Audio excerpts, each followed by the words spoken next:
And a bit of good news today on the economy for you. New homes are being built at a faster rate than at any time in the last 2 years. Foreclosures down, and Goldman Sachs released a report calling the housing recovery strong. President Obama is taking some credit while slamming Mitt Romney in the process. Take a look at this. Now, Mr. Romney's plan is to let foreclosures hit bottom. That's not a solution. That's part of the problem. So my administration's already helped more than 1 million responsible homeowners refinance their mortgages. I want to give every homeowner the chance to save $3,000 a year, take advantage of historically low rates.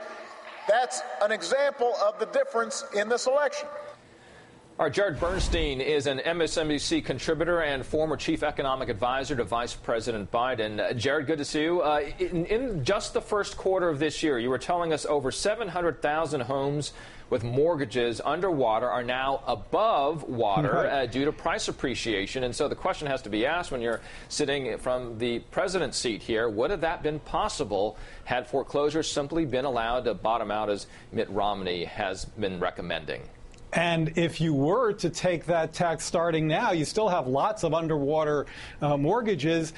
You'd be very unlikely to see more of that. It's a very impressive statistic. 700,000 formerly underwater mortgages broke the surface. That is, their homes are now worth more than their mortgages just because of price appreciation in recent months. Now, there are many millions of homes out there that are still underwater. My assessment of the housing market is it's more kind of bumping along the bottom, maybe a little bit of increases in prices and starts. But it does seem like it's really gotten to a place where you can, as you mentioned in some of these reports.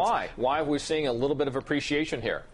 I think for two reasons. One, I do think you have to give some credit to some pretty aggressive programs that have helped people, particularly in this very low mortgage rate environment. Refinancing now is a great deal, so that's part of it. And also just, look, time has helped to heal some of these corrections. But if you went the other route that Governor Romney is suggesting and allowed all these homes to just sink back underwater, man, that would go in exactly the wrong direction. Is there some confidence out there in the job market? Is some confidence in the economy looking forward? I mean, these are big-ticket items, the largest investment that most families will ever see.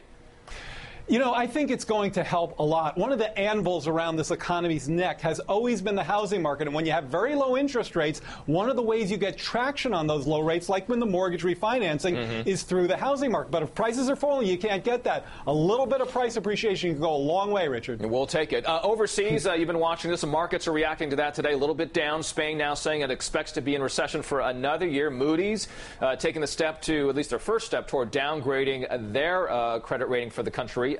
Another step.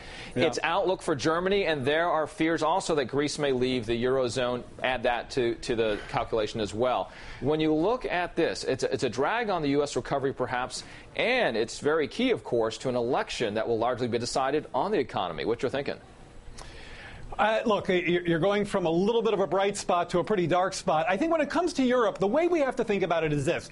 There's not much we can do, U.S. policymakers, to influence European policymakers. They're going to do what they're going to do. They kind of make a step forward and a couple steps back. What we have to do is, as you suggested, look at the impact on our economy. It certainly isn't positive. There are headwinds coming across the sea from Europe. So we can't sit on our hands. Our policymakers can't sit there and say, oh, fiscal cliff, oh, foreclosures, just, forget about any jobs measures, just let everything kind of have its way. We have to take more aggressive actions in terms of job measures, in terms of fiscal measures, in order to offset those headwinds. Jared, next time we'll end on a positive note, I promise. Jared Bernstein, appreciate your time.